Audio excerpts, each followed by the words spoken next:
안녕하십니까. 정확한 분석으로 시대 흐름 읽어드리는 와이타임스 정세 분석의 추부길입니다. 중국이 호주를 대놓고 협박을 했습니다. 도대체 왜 이런 일이 벌어졌는지 오늘 살펴보겠습니다. 호주가 지난 4월 코로나19 발원지에 대한 국제조사를 요구한 이후에 이 중국이 호주에 대해서 사실상 전방위적 보복에 나서고 있습니다. 지난 17일에는 이 호주의 중국 대사관이 호주의 언론사들을 통해서 호주 정부의 14가지 반중 정책을 적시한 문건을 전달한 사실이 알려지면서 이 호주 사회가 발칵 뒤집혔습니다. 호주의 나인뉴스 그리고 시드니 모닝 헤럴드 그리고 더 에이지 같은 이 세 개 언론사에 양국 관계의 현안에 대해서 브리핑을 하면서 이 호주 정부가 취하고 있는 14가지의 반중 정책에 대해서 호주 정부의 입장을 뒤집어야 된다 하는 그런 문건을 전달했는데요. 이게 판문이 크게 확산되고 있습니다. 이 문건의 전달 과정도 공식적인 문건 전달이 아니고 중국이 호주 정부를 압박하기 위해서 일부러 외교 기밀을 누설시킨 것이라는 분석도 있을 정도로 아주 이례적입니다. 이 문건에는 이런 내용이 적혀 있습니다. 호주 정부가 호주 전략정책연구소 같은 이런 띵크탱크에 반중, 엔티차이나 연구를 위한 자금 지원을 하는 문제, 그리고 중국 언론인과 학자에 대한 기습적인 비자 취소 문제, 대만과 홍콩, 신장 관련해 가지고 다자간 포럼의 적극적인 주도를 호주가 하고 있는 문제, 빅토리아주 정부가 중국의 1대1로 그러니까 육해상 실크로드에 참여하는 것을 호주 정부가 막은 일, 코로나19의 기원에 대한 독립조사를 요구하는 일, 중국 기업의 호주 인프라 농업 분야 같은 10건의 투자를 차단한 일, 중국 통신장비업체 화웨이가 호주의 5G 그러니까 5세대 이동통신이죠. 이 5G 사업에 참여하지 못하도록 막은 일, 중국 정부의 비판적인 내용의 호주 언론 보도, 의원들의 발언 이런 것들, 그리고 홍콩 국가보안법 폐지를 주장한 일, 이런 것들입니다. 이 중국 대사관의 고위 간부는 이런 문제들은 중국 공산당이 매우 민감하게 여기는 핵심 이해관계인데 이런 부분에 대해서 중국 정부가 화가 나 있다 그러면서 당신들이 중국을 적으로 돌리면 중국도 당신들을 적으로 돌릴 것이라 그러면서 위협적인 어조로 말을 했다 하는 이야기입니다. 그러면서 호주 정부가 이런 문제들에 대해서 중국과 타협적인 조치를 취한다면 양국 간의 분위기는 좋아질 것이다. 이런 말까지 했다는 겁니다. 이후에 중국 정부는 호주 측에 중국을 전략적 위협으로 간주하는 것을 멈추지 않는 한 호주 장관들의 전화를 받지 않을 것이라고 통보한 것을 알려졌습니다. 또 양국 간 대화의 재개 조건으로 호주 정부가 중국을 기회로 여기는지 아니면 전략적 위협으로 간주하는지 명확하게 입장 정리를 할 것을 요구하고 있는 것으로 알려졌습니다. 이와 관련해 가지고 사이먼 버밍엄 호주 무역장관은 이 호주산 제품에 대해서 중국 측이 부과한 고율의 관세 문제를 해결하기 위해서 중국 측에 대화를 요구했지만 몇 달째 카운터파트를 접촉하지 못했다라고 밝혔습니다. 이 문건은 중국 외교부의 자오리젠 대변인이 호주에 대해서 비난 성명을 내기 직전에 전달된 것으로 알려졌습니다. 자오리젠 중국 외교부 대변인은 19일 기자회견에서 호주가 중국의 핵심 이익과 중대 관심사에 대해서 잘못된 말과 행동을 반복하고 도발적이고 적대적인 행동을 해온 것이 이 양국 관계가 난국에 빠진 근본 원인이다. 이렇게 비난한 바 있습니다.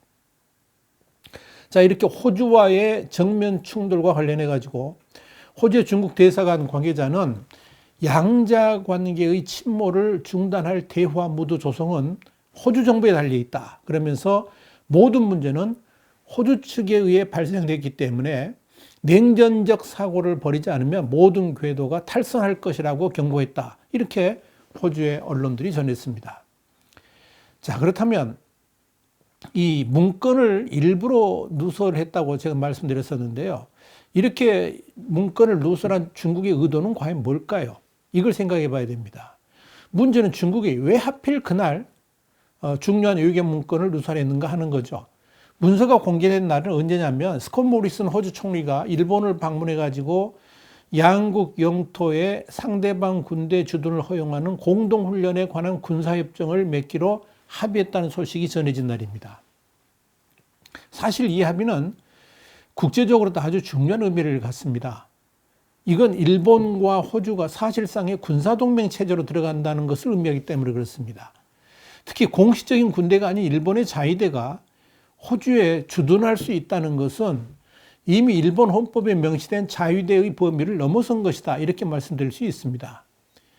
그런데 일본 자위대의 호주 주둔이라든지 호주군의 일본 주둔이 의미하는 것은 뭘 의미하느냐? 간단하죠. 중국 때문에 그런 거죠. 일본 정부가 외국군 주둔을 허용한 건 1960년 이후 처음입니다. 명분도 자유롭고 열린 인도 태평양시를 위한 동맹 강화입니다. 그러니까 중국 외교부는 중국을 겨냥한 군사행동이라면서 강력하게 반발한 거죠. 일본과 호주의 이런 발표가 있자마자 중국의 자오리젠 외교부 대변인은 호주에는 중국의 발전을 위험으로 간주하고 냉전적 사고방식을 고수하며 이념적 편견을 가진 사람들이 있다 그러면서 양국 관계가 손상된 사건을 조목조목 열거한 겁니다. 거의 대부분이 이 호주의 중국 대사관을 통해서 누설된 문건과 같은 내용들입니다. 결국 중국은 호주가 더 이상 중국을 압박하는 동맹체에 기울어지는 것을 막기 위한 대대적인 공격에 들어갔다고 봐야 될 것입니다. 호주의 대표적인 일간지인데요. 시드니 모닝 헤럴드도 이번 외교 문서 유출이 호주에 대한 중국의 외교 전술의 변화를 예고하는 것이다, 이렇게 분석을 했습니다. 다시 말씀드려서 중국은 자국으로부터 상당한 경제적 이익을 취하는 호주가 정작 중국을 배제하고 압박하는 길로 들어선다면 이를 용납하지 않겠다는 것이고, 그렇다면 호주가 더 이상 중국을 통해서 이익을 얻지 못하도록 만들겠다, 이런 결의를 보인 것이라고 해석할 수가 있을 겁니다. 그 일환으로 1차적으로 쇠고기 같은 일부 품목의 수입을 중단하고 보복성 관세를 매긴 겁니다. 자, 그런데 그동안 호주는 압박을 가하는 중국에 대해서 별다른 입장 변화를 보이지 않으면서도 대중 관계의 어려움을 호소를 해왔습니다. 스콧 모리슨 총리는 지난 17일 일본을 방문한 자리에서 호주와 일본은 중국을 전략적 경쟁자로 보지 않는다 그러면서 중국의 남중국해에서의 행동이라든지 홍콩의 인권 상황에 대해 매우 우려한다는 그런 입장을 거듭 밝혔습니다. 모리슨 총리는 또 호주 상공회의소가 주최한 화상회의에서 이런 말을 했습니다. 호주 정부는 항상 중국과 생산적이고 개방적이며 상호 존중하는 협력 관계를 추구했다, 이렇게 말을 하면서도 중국과의 긴장은 호주가 단지 호주라는 이유만으로 발생하는 것 같다라고 말을 했습니다. 그런데 중국이 14개 항목으로 호주를 협박했다는 사실이 18일자 호주 언론을 통해 알려지면서 호주 정부는 강하게 반발을 했습니다. 일본 방문을 마치고 귀국해가지고 격리 중이던 스콧 모리슨 호주 총리는 언론 인터뷰에서 이런 말을 했습니다. 호주는 미국도 중국도 그 누구도 아닌 우리나라의 국익에 의해 법과 규칙을 설정할 것이다 그러면서 호주의 가치, 민주주의, 주권은 무역에 달린 문제가 아니다라고 강하게 말을 했습니다. 그러면서 모리슨 총리는 우리가 어떻게 외국인 투자법을 정하고 5G 네트워크를 구축할지, 외부 간섭 없이 우리 제도를 운영할지 등의 국익을 놓고는 중국과 타협하지 않겠다라고 그랬습니다. 그런데 이런 갈등 상황에서 중국은 한 발 더 나아가지고 미국을 비롯한 최정예 동맹 국가들이죠. 파이브 아이스가 있습니다. 이 파이브 아이스 국가들, 그러니까 미국, 캐나다, 호주, 영국, 뉴질랜드 이런 나라들인데요. 이 나라들에 대해서도 날을 세웠습니다. 이들 파이브 아이스 파트너들이 홍콩 문제와 관련해 가지고 중국의 행동을 비난하는 성명을 낸 것에 대해서 눈이 5개든 10개든 더 많든 감히 우리 중국의 주권과 이익을 훼손하려 한다면 눈이 멀어지지 않게 조심해야 될 것, 이런 말을 한 겁니다. 눈을 찔러버리겠다, 이런 위협을 한 겁니다.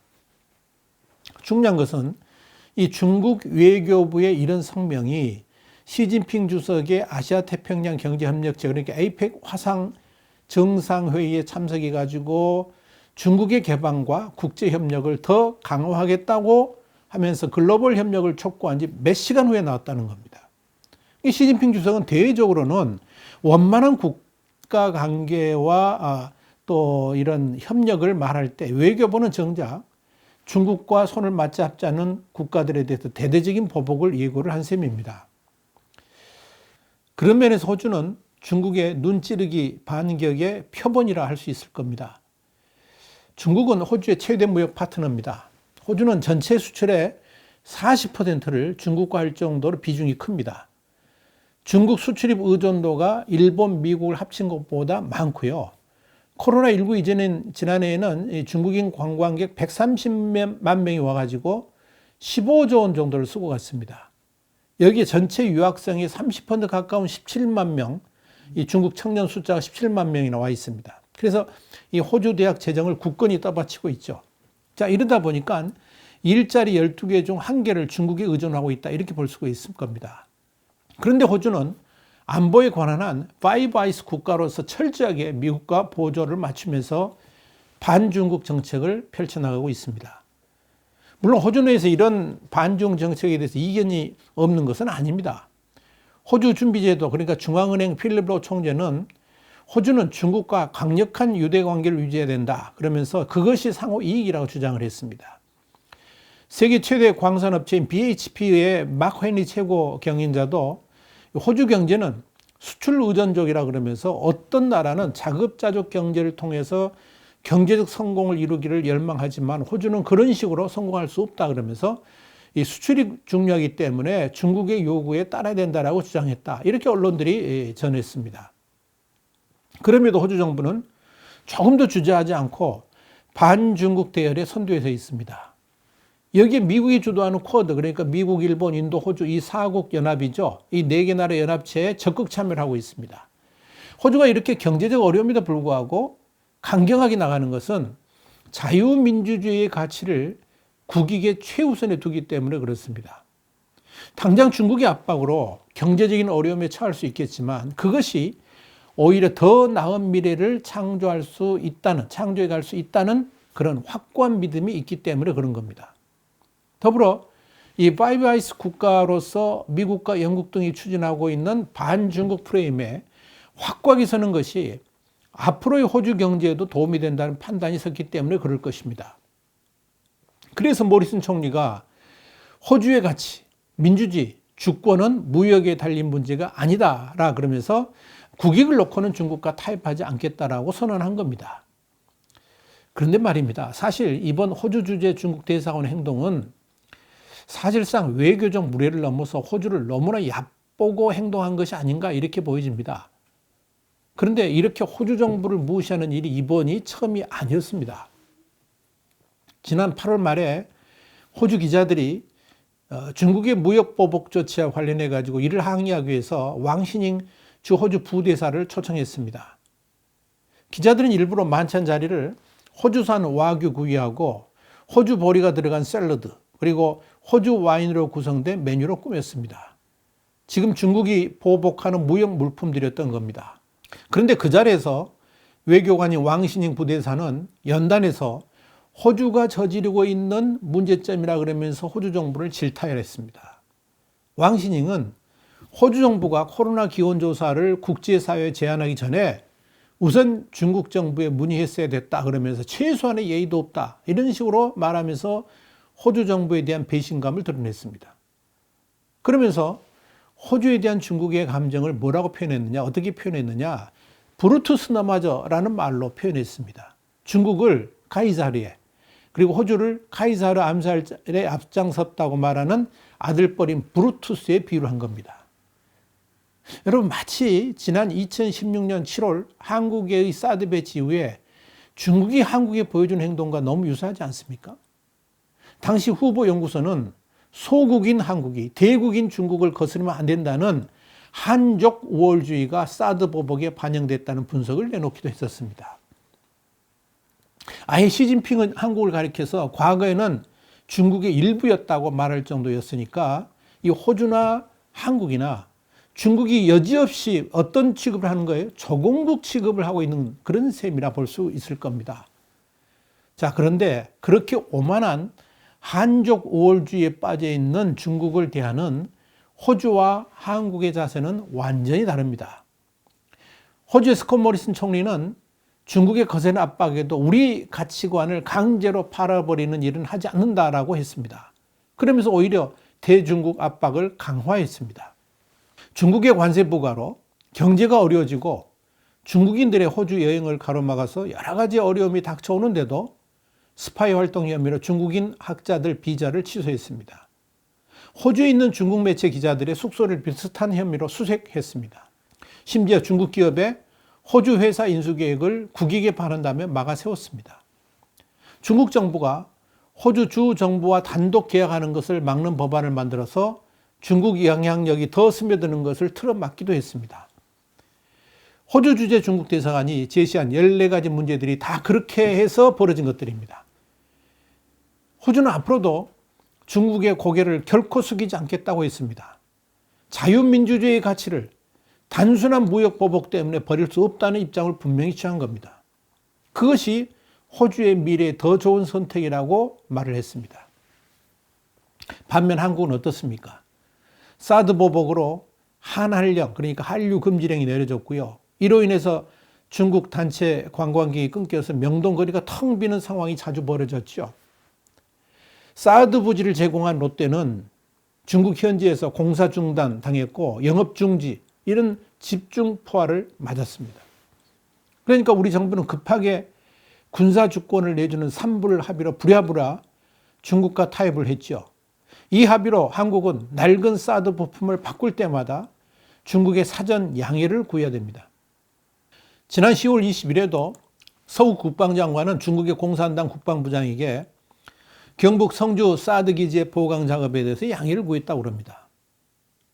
그렇다고 중국이 우리나라를 향한 사드 무기를 배치하면서 우리나라 양해를 구한 적은 단 한 번도 없습니다.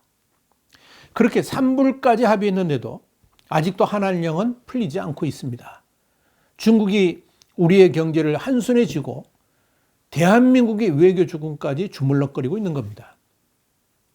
그런데 이번 중국이 호주에게 대하는 것을 보면 앞으로 한국에도 중국이 어떻게 나올지를 한눈에 보여준다고 말씀드릴 수 있습니다. 만약 한국이 한미동맹을 강화한다든지 미국의 트럼프 2기가 됐건 바이든 정부가 되었건 새 정부가 들어서게 되면 중국을 향한 포위망 구성에 압박을 가해올 때 만약 한국이 미국 편으로 한 발짝이라도 옮기면 어떤 조치를 취할 것인지 이번 호주 사태가 우리에게 보여주고 있는 겁니다. 다시 말씀드립니다마는 미국의 대중국 포위 정책은 불변입니다. 여기에 중국을 배제하고자 하는 미국의 경제 번영 네트워크 EPN 구상은 새해부터 본격화될 겁니다. 이런 상황에서 정치와 경제의 분리는 존재할 수가 없습니다. 안미경중, 그러니까 안보는 미국, 경제는 중국, 이런 안미경중, 그것은요 미국과 중국이 태평할 때나 통용되는 말입니다. 그런데 중국이 호주에 보여준 태도는 우리 한국에도 좋은 교훈이 됩니다. 중국은 경제를 중국에 왜곡시키면서 그 나라의 주권까지 뒤흔들려 한다는 속내를 분명히 보여줬습니다. 이미 중국이 한국에 그래왔지만 미국의 대중국 압박이 거세지면 거세질수록 한국을 아예 조국같이 취급하면서 발 아래에 두려고 하는 그런 압박과 협박 작업은 지속될 겁니다. 다시 강조합니다만 중국은 주변국의 정치와 경제를 분리해서 넓은 마음으로 봐줄 요량은 눈꼽만큼도 털끝만큼도 없습니다. 호주는 중국이 그런 속셈을 다 알고 있습니다. 그래서 정치와 경제는 한 몸이라 그러면서 중국에 대응을 하고 있는 겁니다. 그런 면에서 이번 중국과 호주의 갈등은 우리 대한민국이 앞으로 어떻게 나아가야 될 것인가를 명확하게 보여주고 있다고 봐야 될 것입니다. 정말 우리 정부가 눈을 좀 크게 뜨고 세상을 바라봤으면 좋겠습니다. 와이타임스 정세 분석이었습니다. 다음 주에 다시 뵙겠습니다. 감사합니다.